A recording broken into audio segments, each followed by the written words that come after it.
Pasteur Gachelin a lu pour nous le texte qui nous sert de base ou d'ossature à la prédication du jour. C'est tiré dans 1 Roi, chapitre 3. Une longue et intéressante lecture. Vous savez déjà du verset 5 jusqu'au verset 28. Donc, par souci de rappel et d'économie, je vais vous relire le 8e et le 9e verset. 1 Roi 3, verset 8 et verset 9.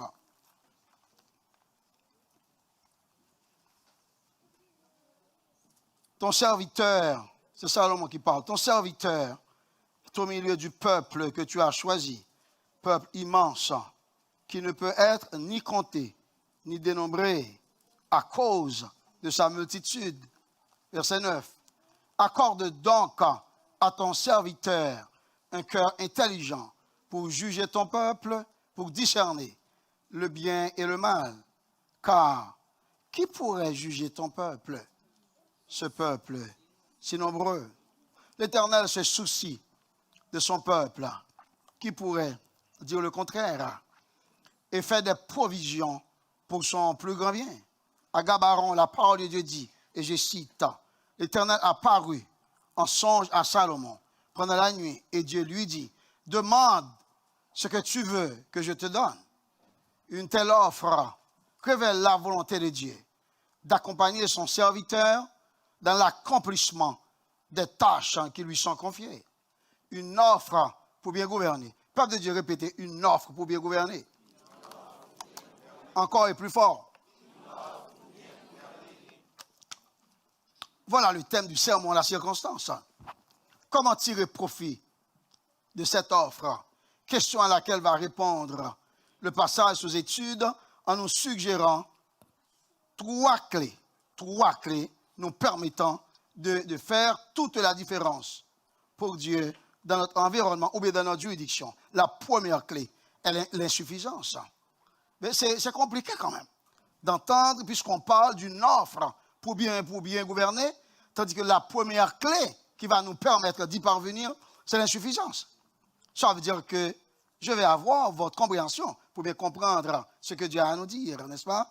La première clé, c'est l'insuffisance. Tournez avec nous dans 1 Roi, chapitre 3, le verset 7 et le verset 8. Dieu va lire pour vous.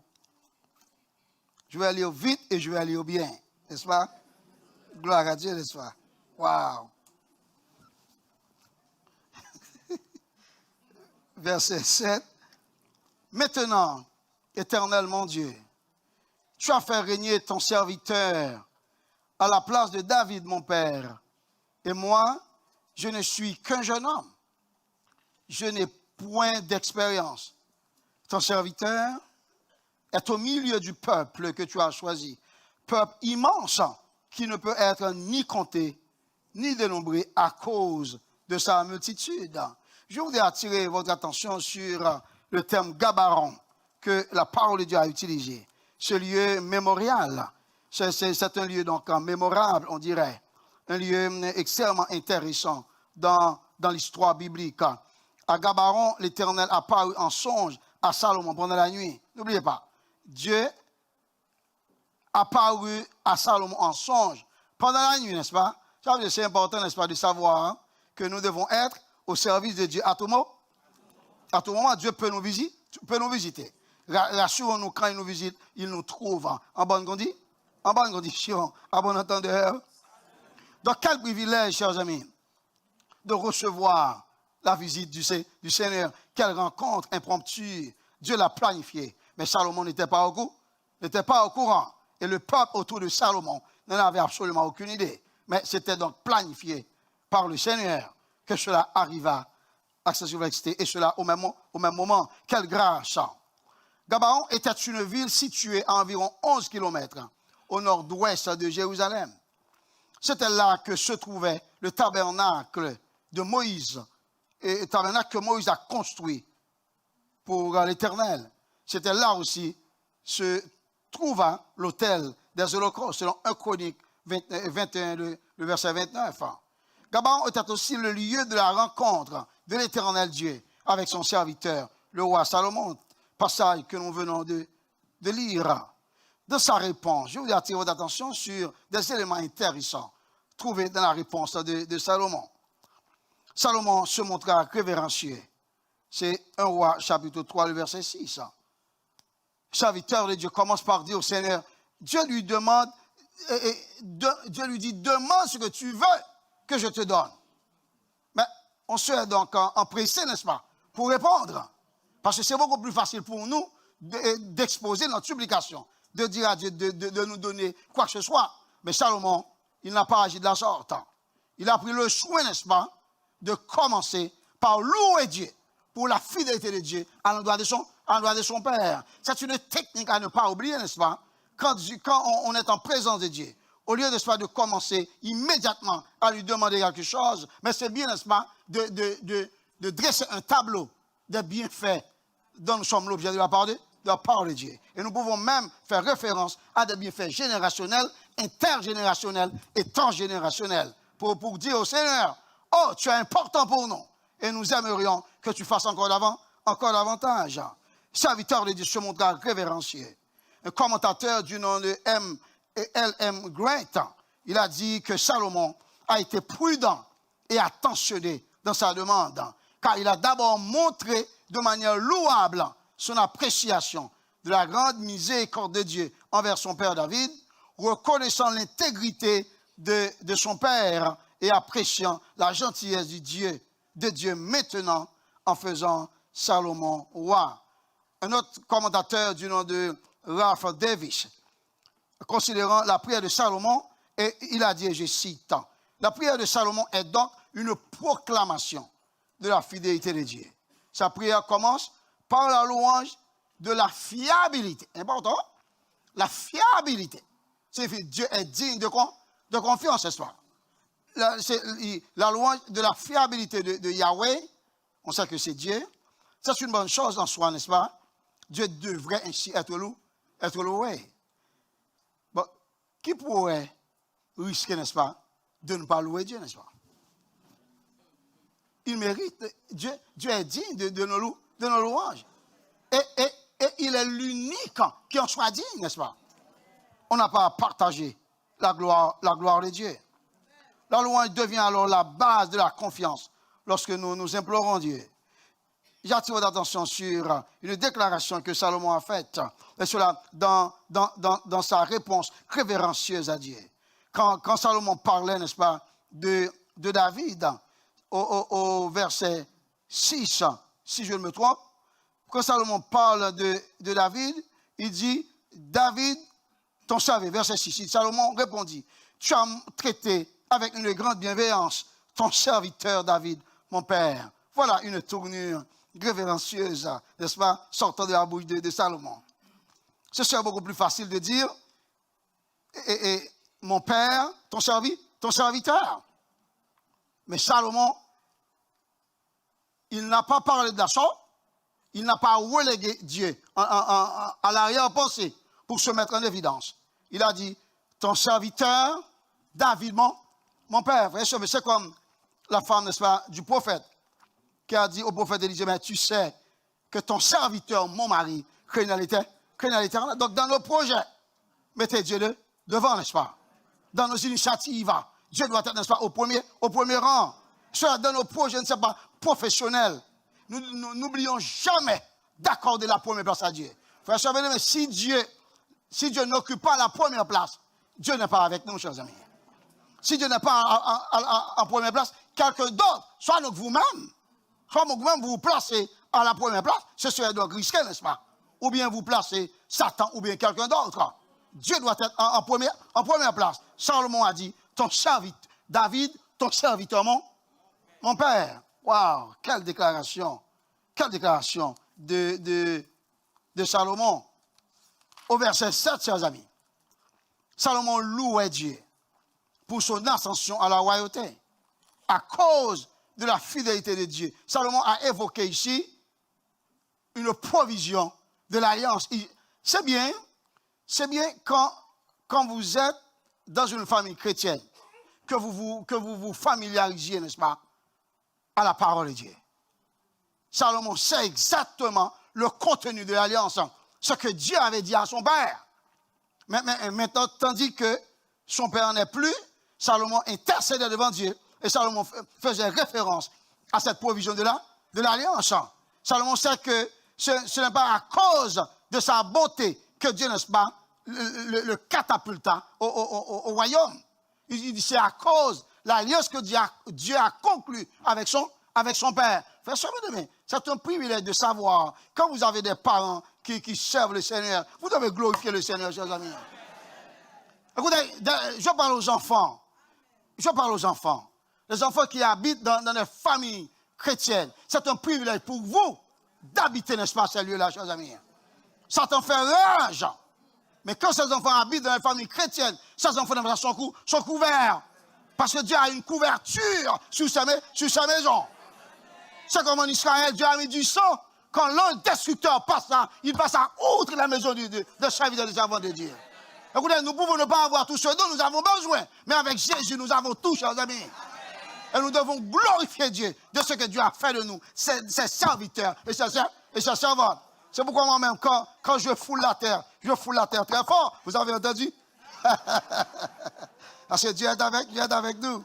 On est content.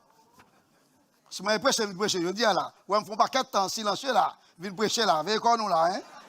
Attachez vos ceintures. Et les pasteurs viennent même là, dit nous attachez vos ceintures doublement. Attachez vos ceintures. Frère bien-aimé, Salomon dit au Seigneur, je vais lire pour vous au verset 7. C'est important, chers amis, que nous regardions ensemble ce verset-là. Salomon, il dit, maintenant, éternel, il a pris son temps, n'est-ce pas, à louer Dieu pour le bienfait de Dieu dans la vie de son père. De ce que Dieu a élevé son père en dignité. Et que Dieu aussi l'a élevé en dignité parce que Dieu a fait de lui roi en Israël. Au verset 7. Jusqu'à présent, il n'a rien encore répondu à Dieu concernant la demande.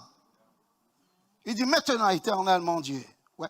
Il n'a pas dit seulement l'éternel le Dieu de mon père, il dit l'éternellement. C'est bien, n'est-ce pas?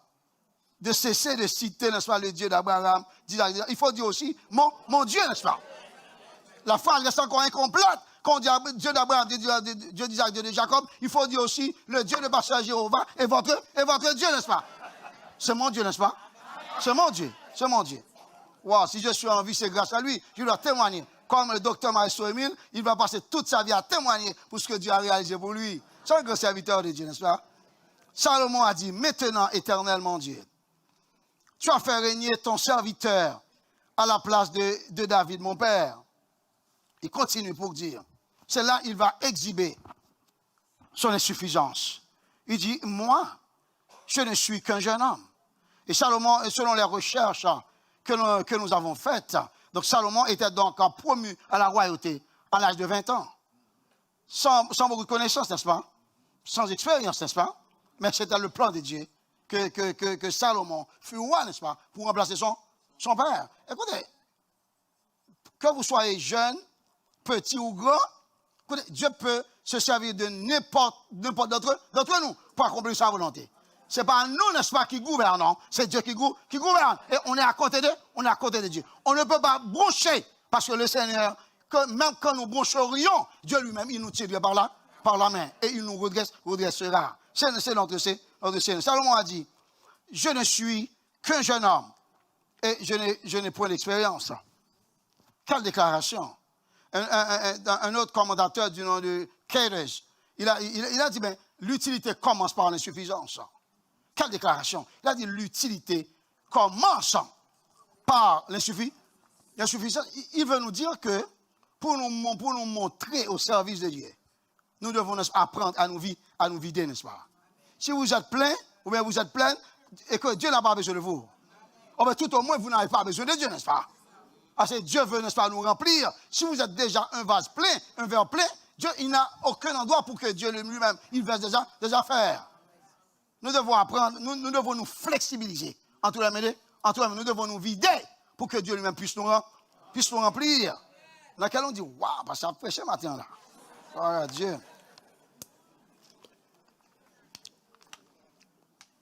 Bon nombre de personnes que Dieu a le plus souvent utilisé, chers amis, ont toutes souffert d'un sentiment d'incapacité. Quand Dieu a appelé Isaïe, sa réponse a été malheur à moi, je suis perdu. Quand Dieu a appelé Jérémie, il a répondu, je ne peux pas parler, je suis un enfant. Et quand Dieu a appelé Moïse, ce dernier a répondu, mais qui suis-je pour aller auprès de Pharaon? Auprès de Pharaon. Et vous, quelle a été votre réponse quand Dieu vous a appelé pour être à son saint service? Quelle a été votre réponse? Un faux pas, chers amis, monumental à éviter, c'est d'avoir la prétention d'être des vases ou bien des serviteurs tout pleins, des servantes toutes pleines, tout remplis devant Dieu. Écoutez, c'est de l'arrogance. Sur le territoire de Dieu, l'arrogance n'a pas sa place.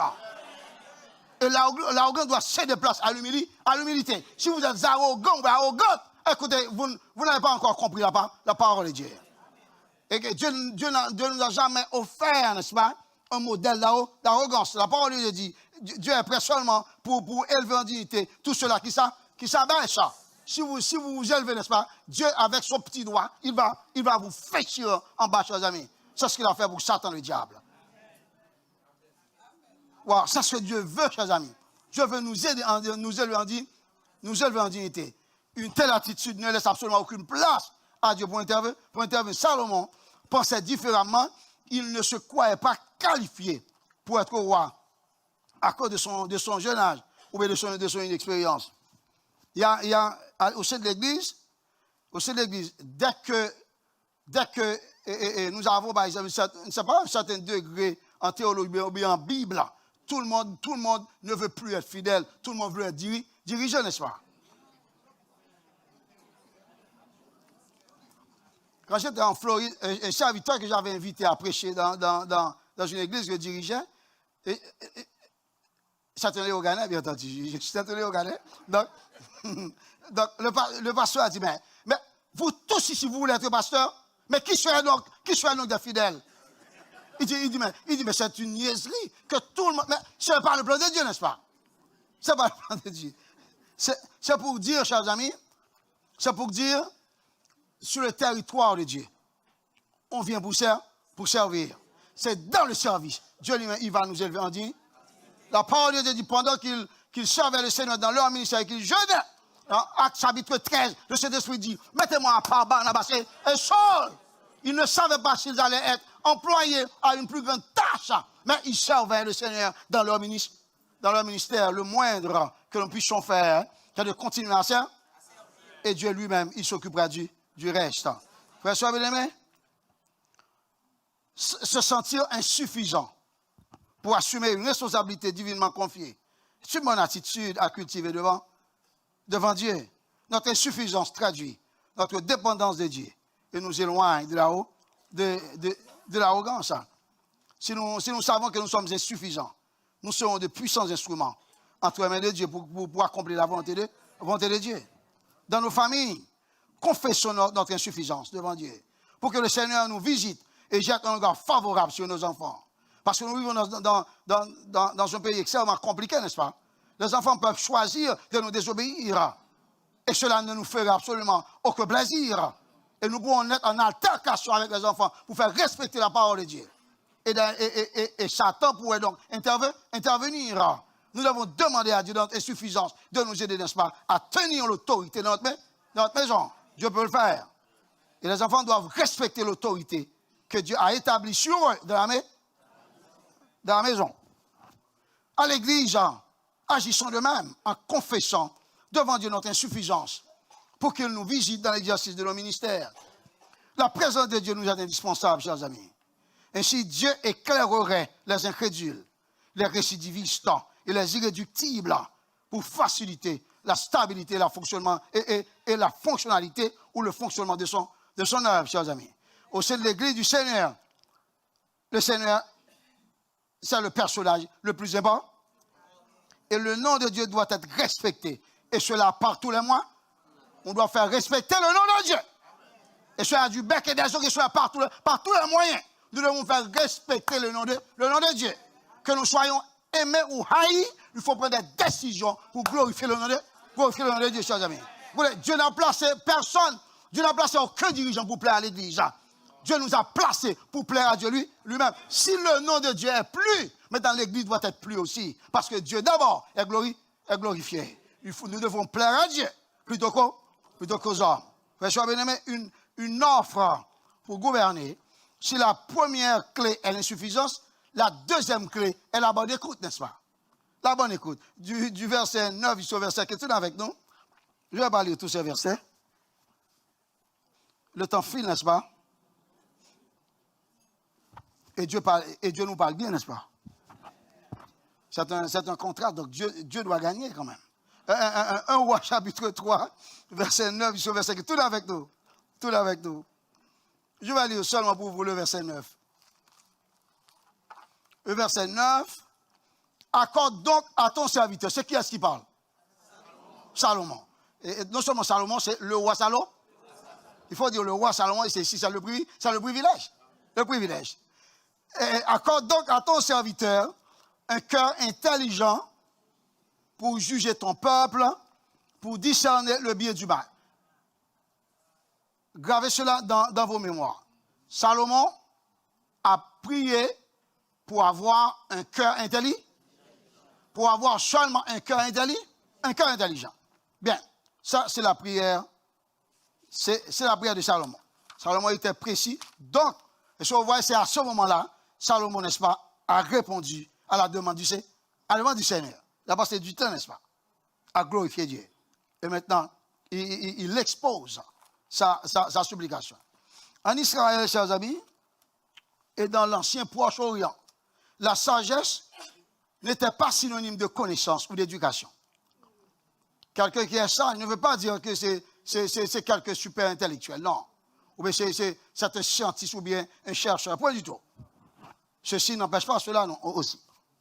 Mais cela impliquait la capacité de vivre sa vie d'une manière habile, de telle sorte qu'à la fin, sa vie tourne ou équivaille à quelque chose de valable.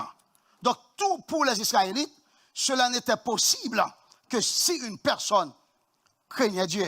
Et ce que vous voyez, il y a une autre signification que les Israélites avaient attribuée au concept de sagesse. Pour les Israélites, quelqu'un qui est sage, c'est quelqu'un qui craint Dieu, n'est-ce pas? Et j'aime cette définition, n'est-ce pas? On dit que la crainte de Dieu, c'est le commencement de ça. C'est le commencement de la sagesse. De sa réponse, Salomon a demandé à Dieu de lui donner un cœur intelligent. Du latin intelligere signifie comprendre. Donc, en fait, Salomon voulait avoir un cœur compréhensif. Il voulait avoir un cœur réceptif et un cœur attentif. Il veut comprendre ce qui se passe, n'est-ce pas, dans cette multitude. Parce que le peuple est nombreux. Et selon les recherches faites, on a dit que ce peuple, ça voisine environ 4 millions de personnes. C'est beaucoup pour un jeune homme de 20 ans de diriger une immensité comme ça. Salomon voulait avoir un cœur compréhensif, chers amis. Il voulait comprendre. Il voulait avoir un cœur réceptif. Il voulait être prêt, n'est-ce pas, à entendre les conseils des anciens, n'est-ce pas, de la foule. Ou bien de très bons conseils. Mais il est là aussi à entendre aussi toutes sortes de paroles. Ben, lui, il saura donc faire le tri pour rejeter ce qui mérite d'être rejeté et considérer ce qui mérite d'être considéré. Il voulait avoir aussi un cœur attentif pour juger le peuple et discerner le bien du mal. Donc Salomon, vous voyez dans la demande de Salomon, il n'a rien demandé pour son compte personnel. Il n'a pas demandé, pas de richesse, pas de sanctions pour ses ennemis, pas de longue vie, du tout pas. C'est comme quoi Dieu a placé une offre devant Salomon et Salomon, la réponse de Salomon, c'est Dieu lui-même. Salomon a répondu seulement pour la gloire de Dieu. Il s'oublie et il oublie tout le monde autour de lui, même sa famille. Il a mis seulement Dieu en vie. Il demande un cœur intelligent. Il n'y a rien de matériel là-dedans.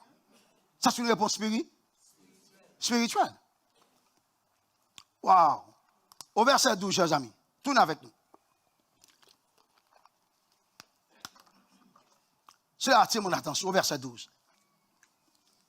Au verset 10, la parole de Dieu dit, cette demande de Salomon plut au Seigneur. Le Seigneur appréciait la réponse de Salomon. Regardez le verset 12. Dieu dit, j'agirai selon ta parole. Qu'est-ce que ça veut dire? Salomon va avoir un cœur intelligent. Dieu dit, j'agirai selon ta parole. Je te donnerai un cœur sage et intelligent. Salomon n'avait pas demandé pour un cœur sage, n'est-ce pas? Il avait seulement demandé pour un cœur intelligent. Si Dieu a dit, je te donne un cœur sage et intelligent, c'est parce que dans la pensée de Dieu, il y a une différence entre un cœur sage et un cœur intelligent. Salomon a demandé seulement pour un résultat. Mais Dieu lui a aussi offert le processus pour y parvenir. Donc la sagesse, c'est le prérequis pour exercer l'intelligence, n'est-ce pas? Écoutez, Salomon a demandé, c'est haïtien, Dieu demandé, n'est-ce pas? Écoutez, Salomon a demandé un cœur intelligent, chers amis. C'est haïtien, n'est-ce pas? N'oubliez pas, c'est haïtien, n'est-ce pas? Un cœur intelligent, chers amis. Salomon a demandé un cœur intelligent. Donc, le cœur intelligent permet à Salomon de comprendre avant d'agir. Tandis qu'un cœur sage permet à Salomon d'avoir la pensée de Dieu, d'avoir le paradigme de Dieu et d'avoir la perspective de Dieu avant d'agir. Frère, vous aimez? Quand nous faisons face à des situations extrêmement compliquées, certaines fois, nous ne savons absolument que quoi faire. Tandis que Salomon, avec ce cœur intelligent, il va avoir la pensée, il va comprendre la situation comme Dieu lui-même comprendrait la situation. Il va agir comme Dieu lui-même agirait. Donc Dieu a permis à Salomon de comprendre toute situation aussi perplexe et complexe que cette situation-là puisse paraître. Maintenant, une fois Salomon a pu déchiffrer la situation, il peut maintenant exercer son discernement. Voilà le Dieu que nous servons. Ça veut dire que les situations aussi difficiles que nous confrontons au sein de l'Église, Dieu peut nous rendre sages pour résoudre ces problèmes, chers amis.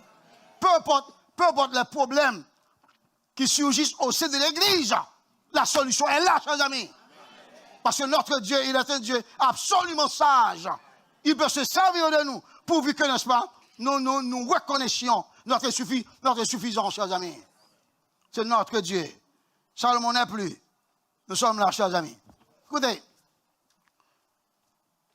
il y a d'autres promesses que Dieu lui-même a faites à Salomon. Dieu a dit à Salomon, je vais te donner aussi d'autres privilèges que tu n'as pas demandé. Les richesses, c'est bien. Et, on sait que Salomon était un homme extrêmement riche. Dieu a dit à Salomon également, écoutez, il y a une promesse que Dieu a faite, la promesse en lien avec la longévité. Dieu n'a pas fait une promesse inconditionnelle, mais Dieu a fait une promesse conditionnelle. Parce que Dieu sait que Salomon est un homme, et Dieu sait que Salomon va broncher. Dieu sait que Salomon va avoir une multiplicité de femmes qui va, n'est-ce pas, aller. Dieu en erreur, Dieu le savait. Et Dieu ne va pas le tolérer, Dieu ne va pas l'accepter. Dieu dit à Salomon, il dit, si tu marches dans mes voies, en observant mes lois et mes commandements, comme l'a fait David, ton père, je prolonge. Ce n'est pas une promesse inconditionnelle, c'est une promesse conditionnelle. Salomon aussi doit prouver qu'il a fait sa part. Et selon les recherches faites, et quand vous lisez Somme 90, mais Salomon, il a quitté la terre, il était mort bien avant 70 ans, chers amis. Un homme extrêmement sage. Personne n'était sage comme Salomon. Et Salomon, il n'a même pas pu franchir la lignée des robustes. Il a bronché, chers amis. Qui êtes-vous? Salomon, c'est un serviteur qui a eu la faveur de Dieu, il a bronché. David a bronché. Isaac a bronché. Abraham a bronché. Paul a bronché. Mais nous pouvons aussi broncher, chers amis. Mais si nous bronchons, nous ne devons pas rester par terre. Nous devons demander à Dieu la grâce pour que Dieu nous relève. C'est pourquoi David, c'est un serviteur qui a beaucoup péché devant Dieu. Mais c'est un serviteur extrêmement repentant. Et Dieu a pu dire qu'il trouve en David le serviteur selon son. Ne restez pas dans vos péchés. Repentez-vous, chers amis. C'est important, chers amis. Cessez de pécher, mais si vous péchiez, n'est-ce pas, repentez-vous, chers amis. Vous n'avez pas dit, parce que nous dit nous à pécher ici. Attention, hein. Waouh. Frère bien-aimé, Dieu dialoguait avec son serviteur, le roi Salomon. Et Dieu visitait son serviteur pour lui donner la garantie de sa présence, la garantie de sa puissance et la garantie de sa providence dans l'exercice de ses fonctions royales. Tout cela se passait dans un songe. Vous voyez, Dieu, il parlait réellement à Salomon c'est comme quoi Salomon était donc transporté, c'était donc porté il était en extase. Il contemplait, il parlait à Dieu, mais il ne savait même pas, n'est-ce pas? Et Dieu lui-même dialoguait avec son serviteur. Mais après quoi, Salomon s'est rendu compte, c'est un songe, et il sait que c'est la réalité. Au verset 15, la parole dit, Salomon s'éveilla, et voilà le songe. Salomon revint à Jérusalem, et se présenta devant l'arche de l'alliance, il offrit des holocaustes et des sacrifices d'action de grâce. Salomon donna gloire à Dieu, bien avant que toutes ces faveurs-là lui fussent octroyées, n'est-ce pas? C'est extraordinaire quand nous apprenons à remercier Dieu de manière anticipe. C'est ce que nous devons faire pour la construction de ce temple ici. Commençons à dire merci à Dieu, tandis que Dieu n'a pas encore agi. Et Dieu va agir, chers amis. Dieu n'est pas un homme pour mentir. Quand nous éprouvons Dieu, sûrement, il va agir pour sa gloire. Et nous autres, nous en sortirions bénéficiaires. Frères et sœurs bien-aimés, écoutez, peut-être dans 80 ans, il y a des gens qu'on ne verrait plus ici. Peut-être dans 70 ans. Je viens quelque part. Je ne plaisante pas. Peut-être dans 70 ans, il y a des gens qu'on ne verrait plus ici. Peut-être dans 50 ans, dans 40 ans, dans 20 ans. Ça veut dire à tout moment, Dieu peut appeler n'importe qui d'entre nous. On ne doit pas prendre, la vie chrétienne, n'est-ce pas, à la légère. C'est là qui que nous soyons. Nous ne sommes pas les dépositaires de la grâce. Ici, c'est Dieu qui en garde cette prérogative. Nous sommes seulement des bénéficiaires. Faites attention, n'est-ce pas? Prudence sur le territoire de Dieu. Prudence dans le ministère. Et prudence quand vous êtes chez vous. Quand vous êtes dans vos milieux de travail. Prudence, vous ne vous appartenez pas. Mais vous êtes la propriété de Dieu. Dieu peut faire n'importe quoi avec vous. Si vous-même, vous profanez son nom. Dieu peut vous soustraire. Il peut nous soustraire si nous choisissons de lui déplaire, chers amis. Faites attention, hein. Vous voyez ce qui s'est passé avec Salomon? Dieu n'a pas permis à Salomon de vivre 80 ans ou bien 150 ans. Il a soustrait Salomon de la terre, l'homme le plus sage en son temps, chers amis. Dieu n'est pas tolérant, Dieu ne plaisante pas. Faites attention, hein. Faites attention ici. Faites attention partout, chers amis. Écoutez, une offre pour bien gouverner, c'est la première clé, l'insuffisance. La deuxième clé, la bonne écoute. La troisième clé pour sa part, c'est le bon jugement. Et cela va nous amener directement donc, à la scène qui mettait aux prises 2 mères pour un seul enfant. C'est extraordinaire. 2 mères pour un seul enfant.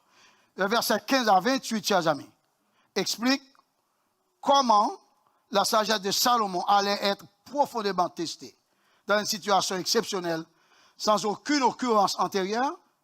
Ça ne s'est jamais produit avant, ni jurisprudence établie. Aucun tribunal n'avait établi, n'est-ce pas, une manière de trancher l'affaire au cas où tel dossier surgirait.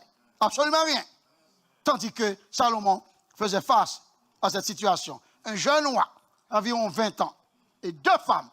Je ne m'ai convaincu à ce moment-là, Salomon n'avait même pas fait encore l'expérience avec une femme. Peut-être, n'est-ce pas? Donc, je voulais dire que Salomon n'avait même pas encore de femme. Vous comprenez ce que je dis?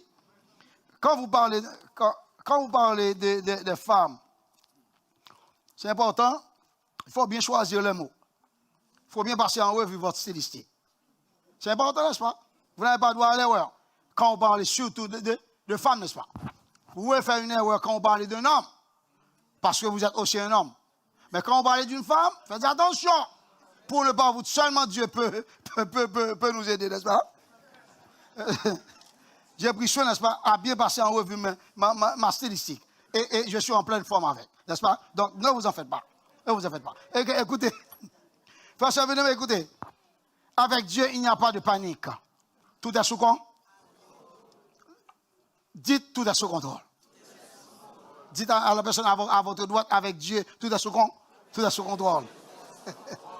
Frère, la capacité de porter des jugements justes dans des situations complexes est un don de Dieu.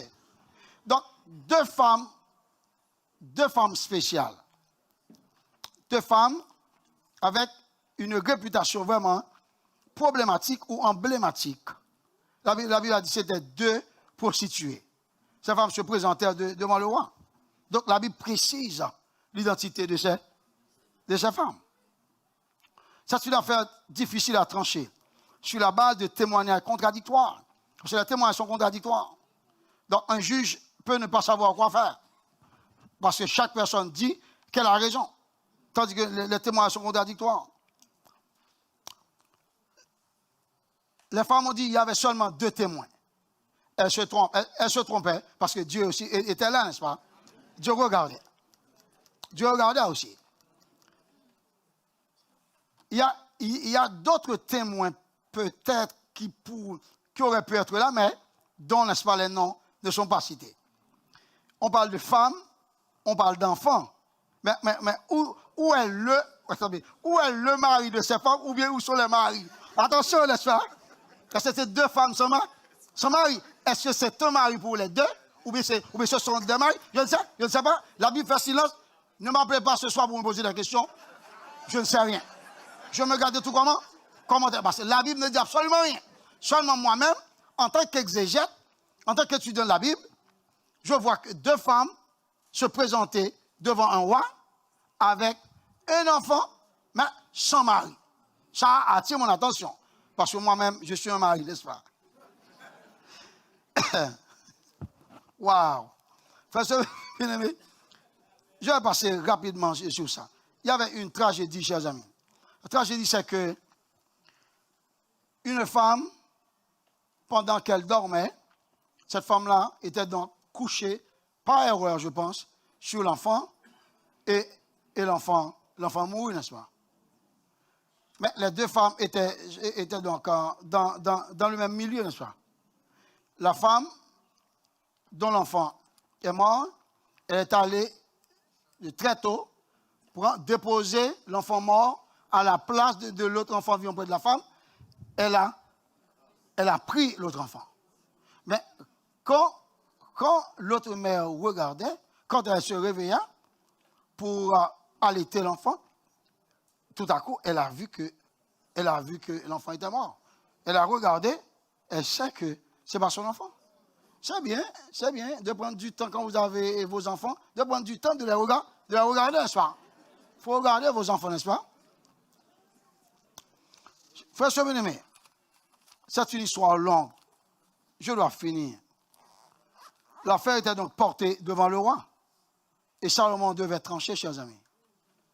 Tout le monde disait, chaque femme disait avoir raison, chers amis. Le problème, c'est que il y avait des arguments de va-et-vient sans justification. Oh, cet enfant, c'est l'enfant vivant est à moi, l'enfant mort est à toi. L'autre fait le même scénario. Un commentateur du nom de Ron Daniel, il a dit, voici deux prostituées qui se disputent pour savoir quel bébé reste en vie. Il n'y avait aucune preuve photographique, aucun dossier hospitalier, aucun test ADN, aucun détecteur de mensonges. Salomon n'avait rien. Peut-être aujourd'hui, il y a beaucoup d'éléments, mais pour trancher une affaire comme ça, Salomon n'avait absolument rien. Salomon avait seulement Dieu. et la sagesse que Dieu vient de lui octroyer, n'est-ce pas? Écoutez, il se pourrait bien qu'on dispose de tous ces appareils ici de nos jours. Les gens se trompent encore. Mais Dieu, il ne va nullement se tromper. Il faut faire confiance à Dieu plutôt qu'à la technologie. Mais attention, il y a des gens que quand on venez à l'église, vous n'avez pas vos Bibles. Vous portez des cellulaires. Je ne fais pas de commentaires, mais ce serait bien, n'est-ce pas, d'apporter une. Si vous n'avez pas de Bible, passez me voir. Et priez pour que Dieu me donne de l'argent pour que j'achète pour vous. Passez me voir. Oh.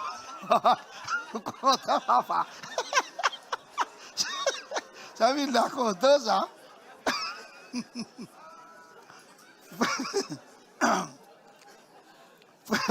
Frère bien-aimé, écoutez.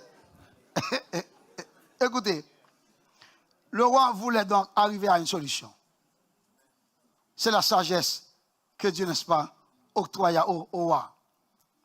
Puisque le roi ne sait exactement à qui est effectivement l'enfant, parce que le roi n'était pas là. Le roi, il voulait tester les deux femmes sur la base de l'affection et de la tendresse de mère. Une mère, ses entrailles.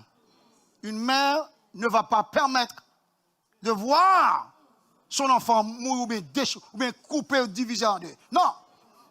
Une mère ne va pas tolérer cela. Et Dieu a mis ça dans la tête de Salomon.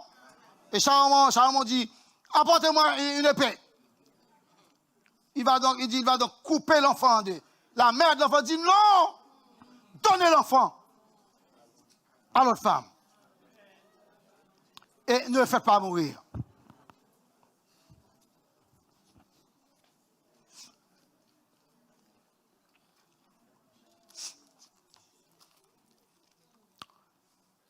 Et la femme, qui n'était pas la mère de l'enfant, elle a dit, oui, de couper l'enfant, de le diviser.